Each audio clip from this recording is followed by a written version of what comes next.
저는 대구 혁신 백성교회 김미열 권사입니다.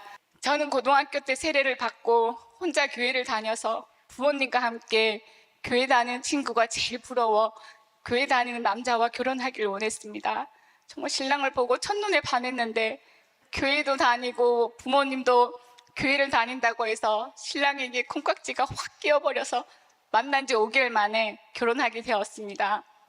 정말 제 눈에는 신랑이 너무 잘생겼고 그리고 깔끔하고 청소도 정말 잘하고 요리도 잘하고 그리고 카리스마도 있고 유머도 있고 하나부터 열까지 아이들 속옷, 양말 그리고 장보는까지 다 챙겨주고 그런 신랑이 너무 감사해서 정말 신랑에게 감사하며 살았습니다. 근데 시간이 지나니까 신랑은 자기만 똑똑하고 혈기 부르고 자기 감정대로 말하고 행동하고 그리고 다혈질이고 술도 좋아하기 시작했습니다.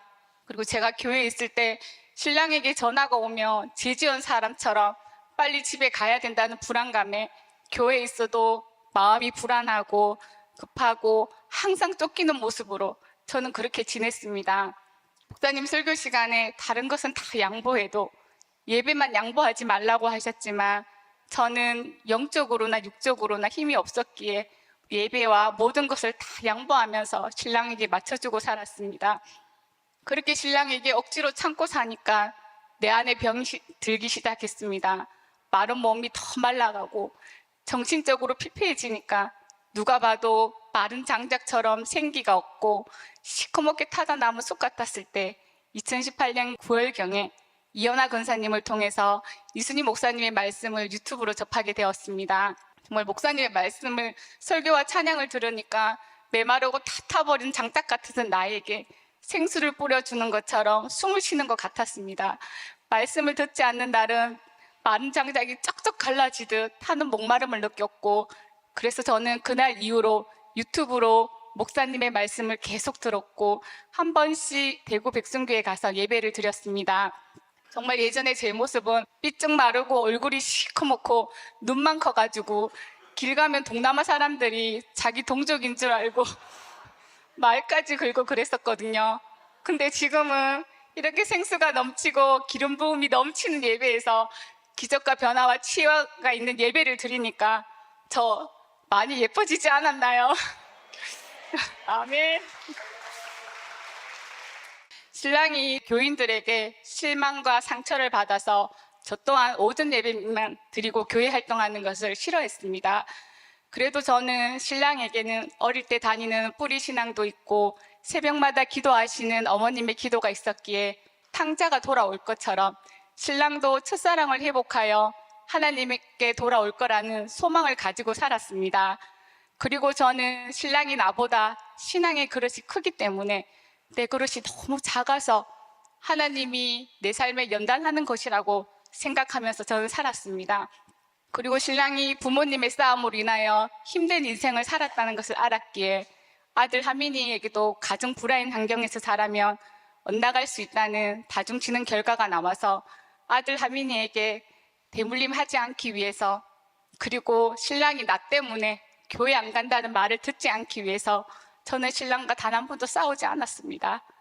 정말 저한테 무식하다, 머리에서 발끝까지 자기랑 맞는 게 하나도 없다, 나와 왜 사는지 모르겠다, 아이들만 없으면 이혼했다, 요리 못한다, 청소도 못한다, 할 줄 아는 게 아무것도 없다고 성질을 내면 정말 직접적으로 말을 하면 싸움이 되니까 신랑의 등을 보고 눈으로 레이저를 쏘고 속으로는 10원짜리 욕을 엄청 하는, 앞으로 가면 기분이 그러니까 뒤로 가가지고 자기야 미안해 내가 잘못했어 하고 나 자기 너무 좋아라고 하면 정말 신랑이 이게 미쳤냐고, 그래 나 자기한테 미친 것 같아 가면서 라고 얘기하면 그렇게 얘기하니까 신랑하고 싸움이 되질 않았습니다. 근데 억울하고 정말 자존심도 상하고 내 안에 분을 참지 못했습니다. 근데 목사님 설교 시간에 그과 같은 사람이 되라는 말씀이 귀에 들어오면서 내가 속으로 욕하는 것조차 죄였구나라는 깨닫기 시작했습니다. 그리고 저는 유튜브로 드리는 예배와 한 번씩 대구 백성 현장에서 드리는 예배를 통해서 제 삶에 변화가 생기기 시작했습니다. 저는 고등학교 2학년 때부터 꿈속에서 가위에 눌려 예수 이름으로 물러가라고 해도 입 밖으로 나오지 않아 어둠이 덮쳐서 꼼짝을 못했는데 어느 날 꿈속에서 예수 이름으로 물러가라는 말이 입 밖으로 나오면서 그 이후로는 단 한 번도 가위에 눌리지 않았습니다. 그리고 제 몸에 수많은 뱀들이 나가는 꿈도 꾸었고요. 또 그리고 꿈속에서 하던 찬양이 일어날 때도 하고 있는 제 모습을 보게 되었습니다. 시부모님께서 40년 이상을 다닌 교회를 이사로 인하여 옮기셨습니다. 그래서 저도 백성교회를 옮기려고 신랑에게 말했거든요.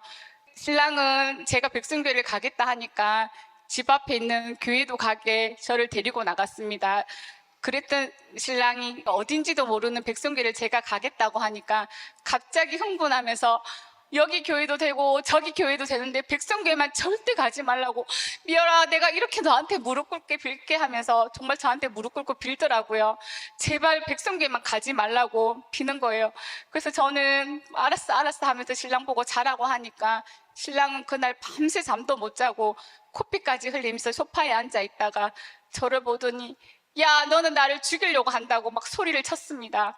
그 후 신랑은 술을 먹고 백성교회 찾아가서 연락도 하지 말라고 하지 않나, 그리고 제 핸드폰 백성교회 카톡과 유튜브를 지우라고 하지 않나, 정말 다른 지하교회 가서 목사님 나오라고 하니까 지하교회에서 신고했는데 백성교회에서 자기 신고했다고 하지를 않나. 그러면서 신랑은 더 불안하고 흥분하고 술 먹는 횟수가 점점 더 늘어가고 자기가 하던 일도 못하고 매일 술로 지냈습니다. 그렇게 지내다 보니 신랑은 얼굴과 몸이 변해갔습니다. 그런데 정작 본인은 아무리 봐도 정상으로 보이고, 그리고 눈만 감으면 귀신이 덮쳐서 자기를 죽이려고 달라든다고 하지를 않나, 강 건너에서 귀신이 자기를 부르고 있다고, 그리고 뱀들이 막 다리 위에 기어 들어온다고 소리 지르고 무섭다고 했습니다. 신랑이 저한테 백성 가면 죽인다면서 백성교회는 정말 가지 말고 집 앞에 교회 가자고 나를 집 앞 교회까지 데리고도 가고요. 백성교회와 병원 가자는 말만 나오면 신랑은 곧바로 흥분했었습니다. 신랑이 백성교회를 찾아간 이후에는 저한테 백성 가면 죽인다고 하였지만 저는 출근 후 신랑 몰래 대구 백성교회에 가서 기도했습니다. 정말 그렇게라도 할 수 있었던 것은 이순희 목사님과 대구 백성 식구들의 사랑과 기도의 힘 덕분이었습니다. 그리고 365일 예배가 드려져서 항상 교회가 열려 있었기에 하나님 앞에 도장 찍는다는 심정으로 낮에 백성에 가서 기도드렸습니다. 정말 낮에 몰래 교회에 올 때 신랑이 문 앞에 있지 않나 해서 두려움과 불안감으로 긴장도 정말 많이 했습니다. 그럼에도 불구하고 낮에 백성교회에 와서 예배를 드리고 기도하니 신랑을 위해 기도하러 갔었는데 하나님께서는 먼저 나를 만져주셔서 내 안의 두려움이 점점 사라지고, 그래 죽이면 죽자 하는 담대함까지 생기기 시작했습니다. 목사님 설교 시간에 믿는 자들에게는 이런 표적이 따르리니 곧 저희가 내 이름으로 귀신을 쫓으며 새 방언을 말하며 뱀을 집으며 무술 독을 마실지라도 해를 받지 아니하며 병든 사람에게 손을 얹은 즉 나으리라 하시더라는 말씀이 저한테 확 와닿는 거예요. 그 중에 무슨 독을 마셔도 해를 받지 않는다는 말씀이 내 삶에 적용이 되어서 신랑이 성질을 내도 내 안에 해가 되지 않았고, 오히려 그런 신랑에게 불쌍한 마음이 점점 커져갔습니다. 저는 정말 백성교회가 아니었다면 이런 일들이 영적인 것을 알지 못하고 원망하며 제가 먼저 죽었을지도 모릅니다. 정말 저 혼자 핍박은 감당할 수 있었지만 친정 식구들이 신랑의 모습을 보고 힘들어하니 너무 힘들었습니다. 그래서 저는 하나님, 제가 저 사람 버리면 폐인되어 죽을 것 같아요. 하나님 도와주세요.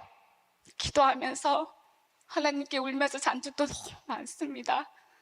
그리고 저는 아이들에게 하나님이 우리를 지켜주실 거야. 예전에 아빠는 우리에게 잘해주었잖아. 아빠가 지금은 정신도 몸도 많이 아파서 그러는 거니 아빠가 엄마한테 화를 많이 내어도 너희들은 절대 상처받으면 안 되라고 하니 아이들이 엄마 괜찮아? 그럼 아빠가 아파서 그러는 거니 엄마 정말 괜찮아.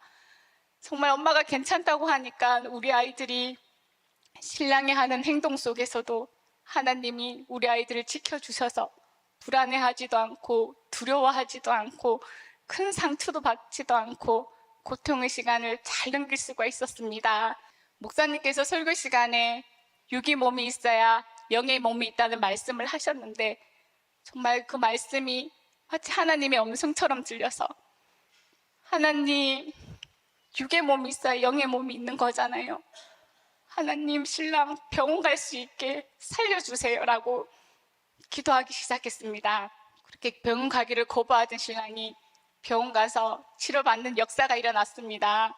저는 신랑이 병원에 가면 정말 큰 문제가 아닐 거라고 생각했습니다. 근데 검사를 다 하고 나니까 모든 수치가 최악이고 몸 안에 출혈이 생겨서 지금 죽어도 놀라지 않을 수치이고 길어도 2주밖에 살 수 없다고 했습니다.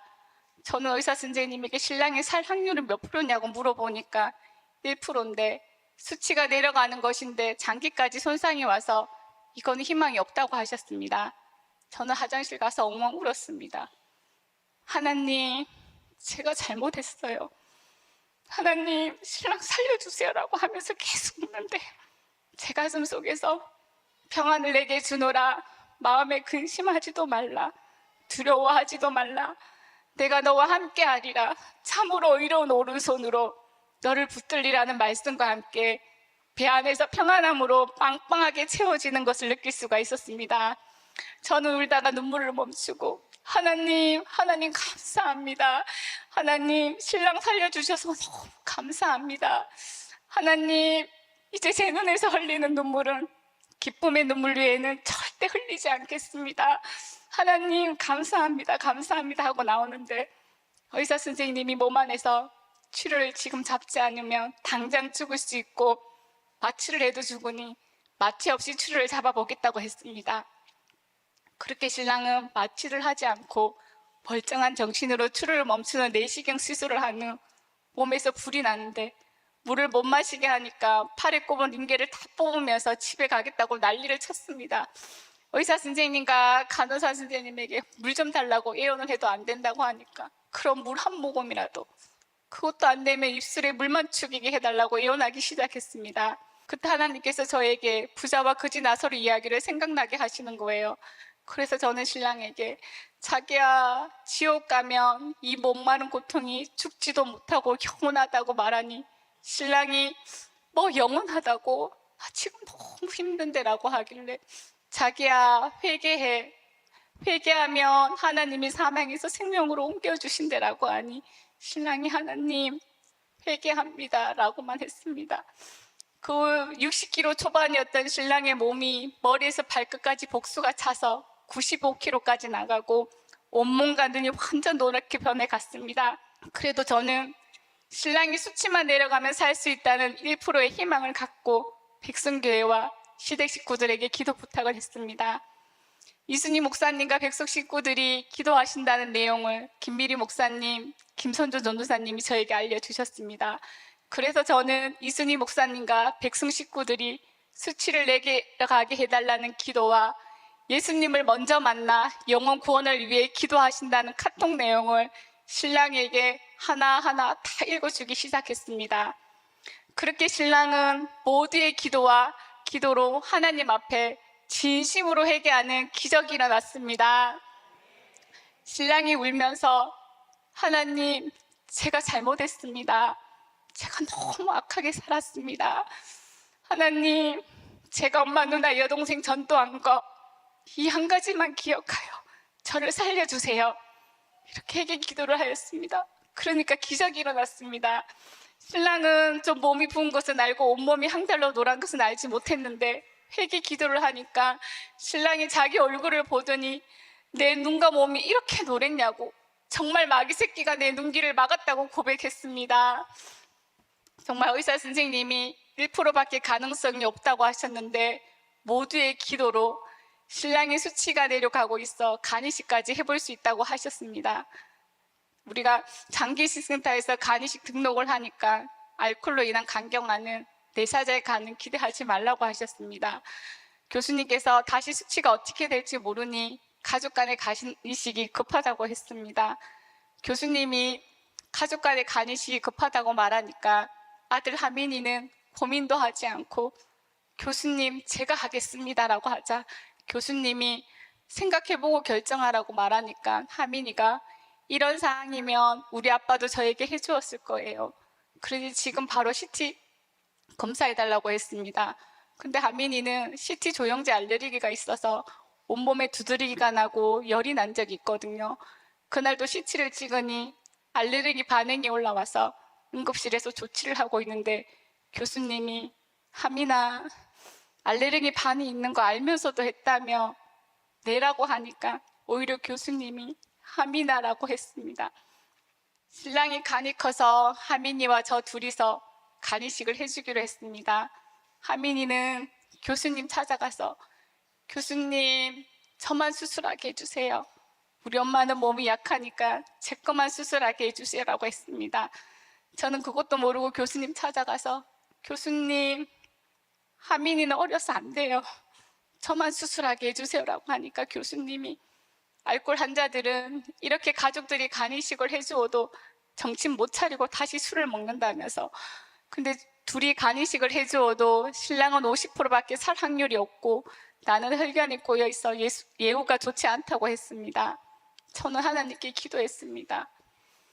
하나님, 신랑 살려주세요. 하나님, 저는 지금 죽어도 천국 끄트머리는 갈 수 있지만 저 사람 지금 죽으면 지옥 가잖아요. 하나님, 신랑 살려주세요라고 기도했습니다. 그리고 저는 이순희 목사님, 백순교회, 기존교회, 시댁 식구, 그리고 기도에 용사들의 기도가 있기에 간이식을 하지 않고 간 수치가 내려갈 거라는 소망과 믿음이 있었습니다. 그래서 저는 하민이에게 하민아, 하나님이 너의 믿음을 보시고 아브라함이 이삭을 바칠 때 수장을 준비하셨듯이 하나님이 너에게도 그런 은혜를 주실 거야 라고 하니까 하민아, 수술하는데 괜찮아 라고 하니 하민이가 엄마 이상해, 하나도 두렵지 않고 마음이 평안해 라고 말하는 것이 저는 저를 안심시키는 말로 들려서 가슴이 너무 아팠습니다. 알코올 중독 환자는 내사자의 간이식을 해도 다시 술을 먹어 간을 망치는 경우가 많아서 내사자에 대한 예의가 아니라고 내사자의 간이식을 할 수 없다고 하시던 교수님이 우리 3명이 수술하기로 한 그날 새벽에 내사자가 생겨 하나님의 강권적인 은혜로 수술을 하게 되었습니다. 교수님은 기저질환도 없는 젊은 사람의 장기를 받는 것은 로또보다 더 대단한 천운이라고 하셨습니다. 이렇게 어린의 강구는 역사하는 힘이 크다는 말씀처럼 모두의 기도로 하민이와 저를 대신하여 내사자를 통해서 신랑을 살려주셨습니다. 하나님의 크신 은혜로 신랑이 수술한 후 3주 동안 제 간이식 병동에서 제가 간호를 하게 되었습니다. 신랑이 백순교회가 왜 좋냐고 물어보는 거예요. 저는 목사님 말씀 들으면 살 것 같다고 하니 신랑이 그런 목사님 말씀 크게 털어놓고 들어. 그리고 너 이제 백순교회 가 라고 하는데 정말 세상을 다 가진 것처럼 너무 행복했습니다. 저는 그렇게 24시간 말씀을 틀어놓고 간호하는데 밤 9시부터 아침 6시까지 기저귀를 10번 이상을 갈아줘도 하나도 힘들지 않았습니다. 하루가 1000년 같고 1000년이 하루 같다는 말씀처럼 저의 하루가 24시간이 아니라 10시간기처럼 느껴져 간호한 내내 너무 행복했습니다. 저는 신랑과 태원 후 일을 하면서 간호를 했습니다. 아침 소독이며 신랑 아침밥, 점심밥, 아이들 밥, 회사 일, 또 장거리 출장이 많아서 많이 돌아다녀도 신랑을 살려주신 것에 감사하고 내가 백순교회에 갈 수 있다는 것에 감사하며 힘든지도 모르고 간호를 했습니다. 그런데 시간이 지나니까 누구의 도움 없이 오로지 혼자 감당해야 되니 너무 힘들었습니다. 출근하는 차 안에서 하나님, 나 너무 힘들어요. 하나님, 제가 무슨 죄가 이렇게 많아서 고생하냐고요. 말하는데 가슴속에서 내가 너를 살렸잖아 라고 하시는 거예요. 하나님, 왜 저를 살리셨다고 하시는 거예요. 신랑을 살렸잖아요. 하니까 하나님이 내사자를 통해서 내가 너를 살렸잖아 라고 하셨어요. 저는 내사자를 통해서 그때까지 신랑만 살렸다고 생각했었는데 나를 살리심을 깨닫고 다시 엉엉 울었습니다.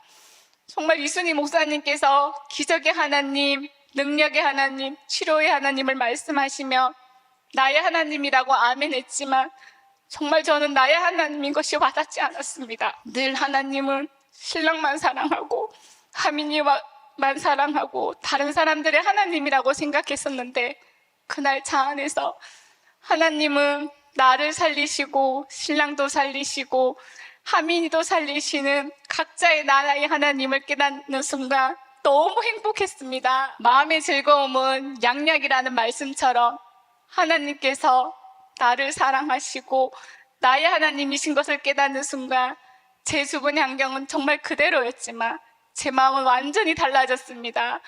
예배 드리는 것도 감사하고 신랑을 간호하는 것도 감사하고 청소하는 것도 감사하고 정말 감사함으로 가득 찼습니다. 감사로 가득 차니 정말 산천초목이 바람에 흔들거리는 것이 모두가 하나님을 찬양하며 감사하며 춤을 추는 것처럼 느껴졌습니다. 정말 내가 수술을 했더라면 이런 일들을 할 수 있었을까? 그 순간이 모든 것이 감사할 뿐이었습니다. 가족을 돌보고 일하는 하루하루가 기쁨으로 채워줬고 신바람 나게 할 수 있었습니다. 정말 믿지 않는 사람들조차 내 사자의 간이식이야말로 기적이며 정해진 타이밍에 수술이 이루어진 것이 놀랍고 이건 정말 하나님께서 하신 일이구나라며 고백합니다. 저는 이곳에 처음 와서 이순희 목사님과 식사 시간에 자존심 내려놓기가 힘들지라고 하시는데 목사님, 저는 간쓸게 빼놓고 다녀요. 정말 저는 자존심 하나 없는 줄 알고 살았거든요. 그렇게 말하면서. 근데 저는 자존심 하나로만 버티며 친구에게도 어느 누구에게도 신랑이 잘해준 것만 말했었지 신랑이 그런 사람이었다는 것을 숨기며 살았습니다. 근데 하나님께서 저를 백성교회에 보내주셔서 모든 상황을 말씀드리고 기도하게 해주시고 내 안에 있는 억눌림들을 하나하나씩 다 풀어주셨습니다. 정말 누가 봐도 행복하지 않은데 행복한 척, 괜찮은 척, 아닌 척하며 가식적인 삶을 살았던 저를 하나님께서 나를 사랑하셔서 이순희 목사님을 만나는 가장 큰 축복을 주셔서 제 영혼의 결박을 풀어주시고 계시며 예배 안에서 참 자유를 누리며 복된 삶으로 인도해 주시는 가장 큰 복을 받게 해주셨습니다. 백성 식구들이 간증할 때 예배만 드렸을 뿐인데 살아계신 하나님을 만나 변화를 경험한다고 하셨습니다. 정말 저 또한 고난을 유익으로 바꾸어 주셔서 병든 가정을 천국 가정으로 변화시켜 주신 하나님, 정말 나의 자아가 깨어지고 부서지고 무너져서 항상 기뻐하고 진리 안에 자유 누리며 정결한 삶, 성결한 삶, 거룩한 삶, 악한 자가 만지지 못하는 그런 삶으로 변화시켜 주실 것을 소망하며 이 모든 영광 하나님께 올려드립니다. 감사합니다.